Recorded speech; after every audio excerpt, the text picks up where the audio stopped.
Okay mga siklistas, nandito tayo ngayon sa Wiltec, Buendia, Makati, kung saan nagaganap ang orientation ng annual Spider Wiltec Petron Motor Rally 5. Tara mga siklistas, tingnan natin kung ano nangyayari sa loob.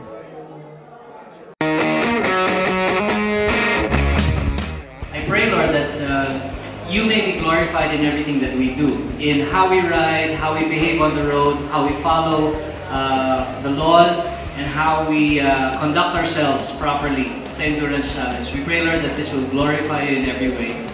In Christ Jesus' name, Amen.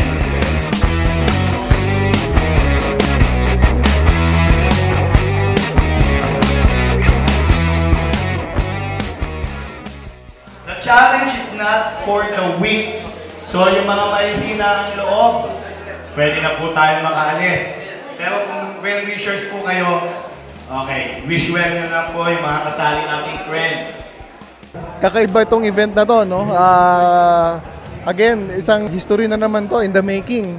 Kaya gusto ko sana mag-join, kaya nandito ako. So, let's see kung ano mangyayari kung kaya nating tapusin to. Kasi mas tough to dun sa ibang event. Okay, this year's Motor Rally is organized by JAD Media.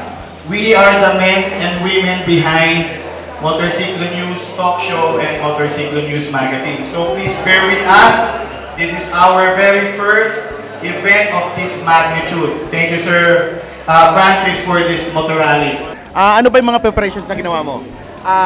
Nag-major tune-up na ako, nagpalit na ako ng pyesa ng mga motor ko. So ngayon, tonight, magre-recon ako. Alright, yan. Abangan nyo si Cluista, ha? Magre-recon na daw siya yun. And syempre, aabangan rin natin siya sa ating Grand Day sa May 28. Sir Alexander, ano po ba ang nararamdaman nyo at kasali kayo ngayon dito sa prestigyong race ng Motor Rally 5? Actually, first time ko sumali ngayon sa Motor Rally. Nakasali na ako sa ibang mga endurance rides sa 1,200, ngayon 1,600 kilometers. In 24 hours ang target ko sana matapos. Sir Jeric, ano po bang aasahan namin ngayong Motor Rally 5?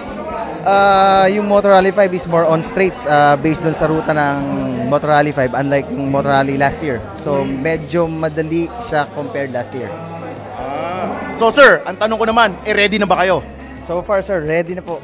O yan, abangan nyo si Sir Jeric Miranda ngayong Motor Rally 5. Back to you guys. So one concern is the noise na po pwedeng mabulabog yung aso na po pwedeng yung daanan, na pwedeng kayong tawiran. So kung halimbawa may kasabay ka na naka-open muffler, hindi natin masasabi. Kaya tinetake note lang, hindi naman madi-disqualify. Yun na po based on personal experience during the ride.